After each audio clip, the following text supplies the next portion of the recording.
বাংলাদেশ এমন একটি রাষ্ট্র যার রাজনৈতিক ইতিহাস কখনো শান্ত ছিল না। এই ভূখণ্ডে ক্ষমতা এসেছে সংগ্রামের মাধ্যমে, আর ক্ষমতা হারিয়েছে সংঘাতের মধ্য দিয়ে। এই ইতিহাসে কিছু মানুষ আছেন যারা শুধু সময়কে অনুসরণ করেননি, সময়কে বাধ্য করেছেন তাদের চারপাশে আবর্তিত হতে। বেগম খালেদা জিয়া ছিলেন তেমনই একজন।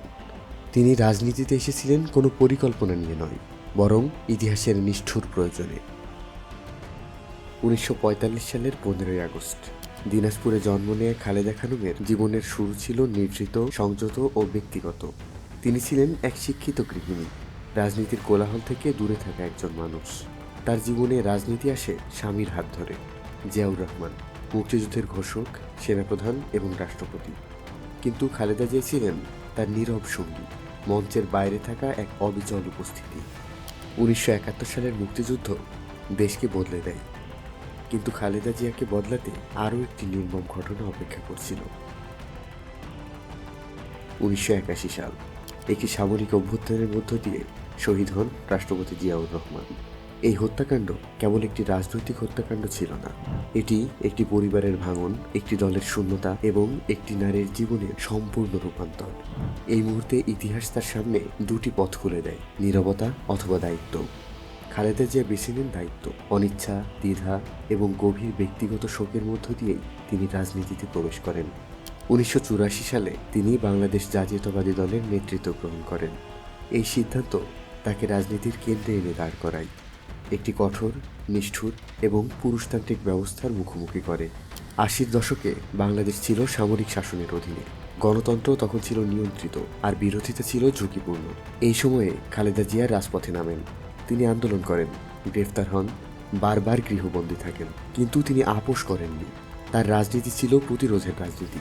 তার উপস্থিতি হয়ে ওঠে স্বৈরাচারের বিরুদ্ধে দাঁড়ানোর এক নীরব কিন্তু দৃঢ় প্রতীক। 1990 সালের গণ অভ্যুত্থান ছিল সেই প্রতিরোধের পরিণতি। বাংলাদেশ আবার ফিরে আসে গণতন্ত্রের পথে। 1991 সালের নির্বাচন সেই প্রত্যাবর্তনের প্রথম বাস্তব পরীক্ষা। এই নির্বাচনে বেগম খালেদা জিয়া বিজয়ী হন। তিনি হন বাংলাদেশের প্রথম নারী প্রধানমন্ত্রী। এই ঘটনাটি শুধু একটি রাজনৈতিক অর্জন নয়, এটি ছিল একটি সামাজিক বার্তা, একটি পুরুষ শাসিত রাজনৈতিক বাস্তবতায় নারীর ক্ষমতায়নের স্বীকৃতি। তার প্রথম মেয়াদকালে সংসদীয় ব্যবস্থা পুনঃপ্রতিষ্ঠিত হয়, রাষ্ট্র পরিচালনায় সাংবিধানিক কাঠামো শক্তিশালী হয়, অর্থনীতি ধীরে ধীরে নতুন পথে এগোতে শুরু করে। কিন্তু ক্ষমতার সঙ্গে সঙ্গে আসে বিরোধিতা। এই বিরোধিতার সঙ্গে আসে সংঘাত। বাংলাদেশের রাজনীতি ক্রমশ আরও মেরুকৃত হয়ে ওঠে। হরতাল, অবরোধ, রাজনৈতিক সহিংসতা এসব দৈনন্দিন বাস্তবতায় পরিণত হয়। এই সময় থেকে জন্ম নেয় একটি বিশেষ রাজনৈতিক অধ্যায়, দুই বেগমের রাজনীতি। শেখ হাসিনা ও খালেদা জিয়া, দুই নারী, দুই উত্তরাধিকার, দুই বিপরীত রাজনৈতিক দর্শন। এই প্রতিদ্বন্দ্বিতা কেবল ব্যক্তিগত ছিল না, এটি রাষ্ট্রের প্রতিটি স্তরে প্রতিফলিত হয়েছে, সংসদে, রাজপথে, প্রশাসনে। 2001 সালে খালেদা জিয়া পুনরায় ক্ষমতায় ফেরেন, কিন্তু সময় বদলে যাচ্ছিল। রাজনীতিতে সহনশীলতা কমছিল, প্রতিশোধের রাজনীতি শক্তিশালী হচ্ছিল। এরপর আসে মামলা, বিচার ও কারাবাস। 2018 সালে দুর্নীতির মামলায় খালেদা জিয়া কারাবন্দী হন। তিনি এবং তার দল এই মামলাগুলোকে রাজনৈতিক উদ্দেশ্য প্রণোদিত বলেই দাবি করেন। এই কারাবাস কার্যত তাকে সক্রিয় রাজনীতি থেকে সরিয়ে দেয়, কিন্তু তার উপস্থিতি মুছে যায়নি। তার শেষ অধ্যায় ছিল নীরব কিন্তু অত্যন্ত অর্থবহ। তিনি আর মিছিলের নেতৃত্ব দেননি, কিন্তু তার নাম উচ্চারিত হয়েছে প্রতিটি রাজনৈতিক আলোচনায়। সমর্থকদের কাছে তিনি ছিলেন আপোষহীনতার প্রতীক, সমালোচকদের কাছে তিনি ছিলেন কঠোর এবং বিতর্কিত শাসক। কিন্তু ইতিহাস ব্যক্তিগত পছন্দে লেখা হয় না, লেখা হয় প্রভাব দিয়ে।